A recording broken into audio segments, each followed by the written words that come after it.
up, people? Joshua Woodruff, roofer near me. Hey, I don't know if y'all saw my post earlier this week or late last week about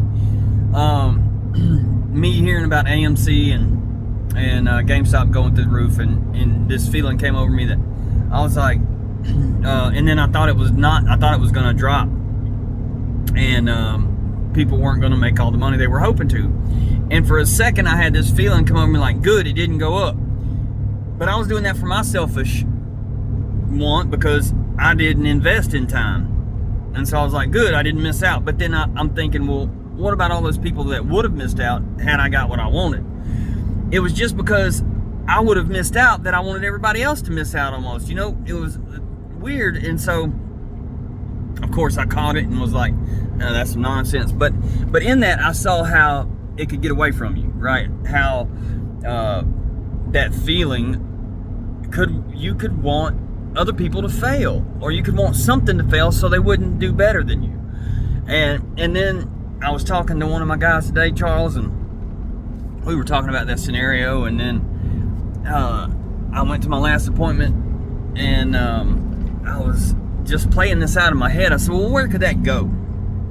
You know, if you were to indulge that feeling and go with it, you know, and hope for negative things, man. And then I thought about all the people that are in positions of power that have got there like that or with that feeling. And I thought, oh man, that's like cancer. That's like, you would never be happy, and you would always worry if somebody else is doing better or having better or got there easier or any of that. It could lead to some really crazy feelings. And I think that's where evil comes into play. I think that's where we have the problems that we have, because people never checked those feelings. Like, you gotta keep stuff in check, right?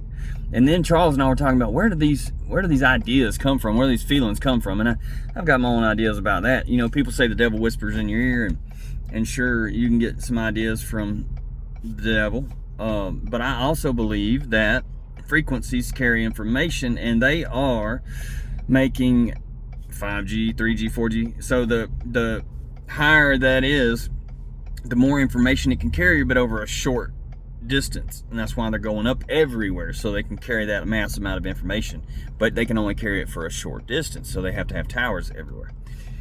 And that got me to thinking. They said, you know, it's the Internet of Things, and they have this weapon. It's called the voice of God, and they can literally point it at someone and make them hear a voice inside their head, like God is talking to them, and you would never know it. You would hear this voice and not know what's happening. And so I'm thinking, if they have that, and then 5G is the Internet of Things, it carries this massive amount of information for shorter distance. I'm thinking, why can't they put thoughts into your head? It's a frequency. Your brain reacts to frequency, carries frequency, interprets frequency. So why couldn't they just send out the frequency to have people feeling angry at other people and depressed and all these things? Anyway, I think, first entertaining those feelings, and then having those feelings or those thoughts put in your mind more and more and more by not you, by the enemy, by the devil, whatever you want to call it, you know. So not only is it a natural thing that the enemy can actually do, but now they're building frequency radio towers to put this stuff in your mind. Y'all tell me what y'all think about that. And I can't be the only one that thinks about this stuff while I'm driving, right? I don't know.